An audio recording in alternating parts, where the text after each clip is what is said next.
శ్రీకాకుళం జిల్లా భాగ్యరేఖ మూలపేట పోర్టు. ఈ పోర్టు పనులు ఇప్పుడు చకచకా జరిగిపోతున్నాయి. గతేడాది ఏప్రిల్ 19న సీఎం వైఎస్ జగన్ శంకుస్థాపన చేసినప్పటి నుంచి ఒక్కరోజు కూడా పనులు ఆగలేదు. ఉత్తర దక్షిణ బ్రేక్ వాటర్ పనులు 3 కిలోమీటర్లు పూర్తయిపోయాయి. స్థానికులు వ్యతిరేకిస్తున్నారన్న నెపంతో ప్రాజెక్టును నీరుగార్చింది టీడీపీ ప్రభుత్వం. దేశంలోనే ఎక్కడా లేని విధంగా నిర్వాసితులకు పరిహారం అందించి పోర్టుపై తన చిత్తశుద్ధిని నిరూపించుకుంది వైఎస్ జగన్ ప్రభుత్వం. ఉత్తరాంధ్ర అభివృద్ధిపై ముఖ్యమంత్రి వైఎస్ జగన్మోహన్ రెడ్డి ఏం చెప్పారో అదే చేసి చూపిస్తున్నారు. ముఖ్యంగా శ్రీకాకుళం జిల్లాలో అయితే మూలపేట పోర్టు నిర్మాణం రికార్డ్ టైంలో పూర్తి చేస్తామని చెప్పారు. ఇప్పుడు మనం మూలపేట పోర్టు దగ్గర ఉన్నాం. పోర్టు పనులు ఎలా జరుగుతున్నాయి అనే దాని మీద సాక్షి టీవీ గ్రౌండ్ రిపోర్ట్లు అందించబోతున్నాం. శ్రీకాకుళం జిల్లా సంతబొమ్మాళి మండలం మూలపేట దగ్గర నిర్మిస్తున్న పోర్టు ఈ ప్రాంత ప్రజల ఏళ్ల నాటి కల. ముఖ్యమంత్రి వైఎస్ జగన్ అధికారంలోకి రాగానే శ్రీకాకుళం జిల్లా వాసుల స్వప్నం సాకారమైంది. గత ప్రభుత్వాలు దీనిని భావనపాడు పోర్టని ప్రతిపాదించి సాంకేతిక అంశాలతో దీన్ని పక్కన పెట్టేశాయి. టీడీపీ ప్రభుత్వం 5,000 ఎకరాలు భూమి సేకరిస్తామని ప్రకటించింది.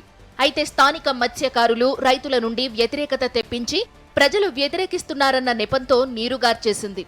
కానీ శ్రీకాకుళం జిల్లా అభివృద్ధికి చిత్తశుద్ధితో పనిచేస్తున్న సీఎం జగన్ మాత్రం ఈ అవాంతరాలను అధిగమించే ప్రయత్నం చేశారు.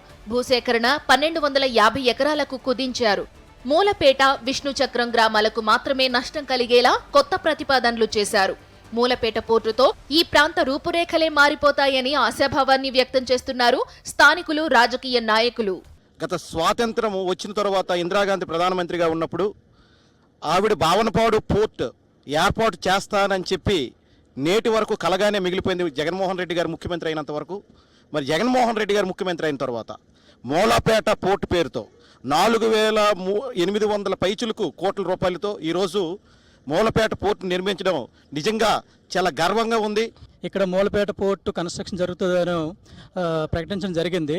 దీనికి మూలపేట గ్రామస్తులు కానీ, విష్ణుచక్రం గ్రామస్తులు కానీ ఎటువంటి ఆటంకం లేకుండా ప్రభుత్వం కోరిన వెంటనే పంట భూములు కానీ, ఇల్లు కానీ, ఊర్లు కానీ, స్థలాలను కానీ త్యాగం చేయడానికి పోర్టు కోసము జగనన్న గారు దృష్టిలో పెట్టుకొని ముందుకొచ్చారండి. చాలా సంతోషంగా మేము మాకున్నటువంటి స్థిరాస్తులు మొత్తము త్యాగం చేయడానికి వచ్చాము. ఫౌండేషన్ వేసేటప్పుడు ఇక్కడికి వచ్చాను నేను. ఇప్పుడు వచ్చేటప్పుడు ఈ ప్రాంతాన్ని ఐడెంటిఫై చేసే పరిస్థితి లేకపోయింది. అంటే ఎంత అద్భుతంగా, ఎంత శరవేగంతో పనులు జరుగుతున్నాయి అంటానికి this is the live example. అంటే ఇంకో విషయం కూడా నేను అంటాను, ఒక గొప్ప నాయకుడు మనసు పెట్టి పనిచేసేటప్పుడు దార్శనిక దృక్పథంతో సాహసోపేతమైన నిర్ణయాలు తీసుకునే నాయకత్వ తాలూకా పటిమ ఈ విధంగా ఉంటుందా అని మనకు ఒక నిజమైన నిదర్శనం ఇది. ఎలక్షన్ ముందు పోర్టు నిర్మాణం చేస్తామని చెప్పడం, తర్వాత మర్చిపోవటం, వచ్చినట్టు ఏదో యాక్ట్ చేయటం, అక్కడ టెక్నికల్ ప్రాబ్లమ్స్ ఉన్నాయి సో నిర్మాణం చేయలేమని చెప్పారు. కానీ ఈ ప్రభుత్వం, జగన్మోహన్ రెడ్డి గారి ప్రభుత్వం ఏర్పాటైన తర్వాత ఈ ముఖ్యమంత్రి ఆ కళను సాకారం చేశారు. ఇంత శరవేగంతో పనులు సుమారు 7 నెలల కాలంలో ఇంత పెద్ద డెవలప్మెంట్ ఈ ప్రాంతంలో అయింది అంటే అసలు ఇదొక అద్భుతం అని నేను చెప్తాను. మరోవైపు దేశంలో ఏ ప్రాజెక్ట్ ఇవ్వని విధంగా నిర్వాసితులకు పరిహారం అందజేసింది ప్రభుత్వం. 596 కుటుంబాలకు పునరావాసం కోసం ప్రభుత్వం 149 కోట్ల రూపాయల్ని ఖర్చు పెట్టింది. మూలపేట పోర్టులో బెర్తుల నిర్మాణ పనులు జోరందుకున్నాయి. వచ్చే ఏడాది కల్లా 4 బెర్తుల నిర్మాణం పూర్తి చేయాలని అధికారులు నిర్ణయించుకున్నారు.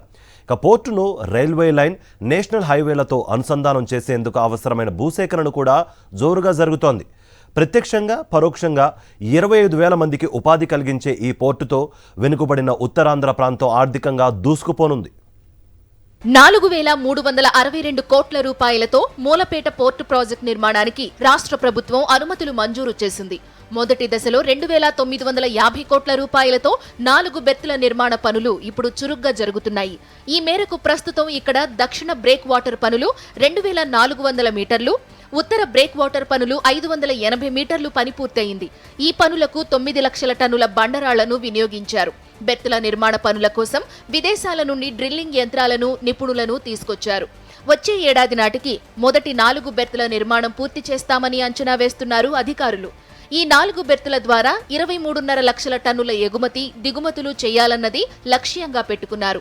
నిజానికి ఇక్కడ జరుగుతున్న పనులను పరిశీలిస్తే అనుకున్న దానికంటే ముందుగానే మొదటి దశ పనులు పూర్తయ్యేలా ఉంది. ఇక పోర్టు నిర్మాణానికి ముందే దీనికి రైల్వే లైన్, నేషనల్ హైవేలతో అనుసంధానం చేసేందుకు చర్యలు తీసుకున్నారు. పోర్టు నుండి 13.8 కిలోమీటర్ల 6 లైన్ల రోడ్ను జాతీయ రహదారితో లింక్ చేయడానికి భూమిని సేకరిస్తున్నారు. ఇప్పటికే 120 ఎకరాల్లో భూసేకరణ జరగ్గా ఆ ప్రాంతంలో పనులు ప్రారంభమయ్యాయి. రైల్వే లైన్ 10.6 కిలోమీటర్ల కోసం అనుమతులు తీసుకున్నారు. ఈ పనులు కూడా వచ్చే నెల ప్రారంభించేందుకు సన్నాహాలు చేస్తున్నారు. పోర్టు ద్వారా ఎగుమతులు దిగుమతులు ఊపందుకుంటే ప్రత్యక్షంగా పరోక్షంగా 25,000 మందికి ఉపాధి దొరుకుతుందని ఆశిస్తున్నారు. ఏపీతో పాటు ఒడిశా, ఛత్తీస్గఢ్, మధ్యప్రదేశ్ రాష్ట్రాలకు సంబంధించిన ఖనిజాలు, ముడి ఎరువులు, ఆహారోత్పత్తుల వ్యాపారానికి మూలపేట పోర్టు కీలకం కానుంది.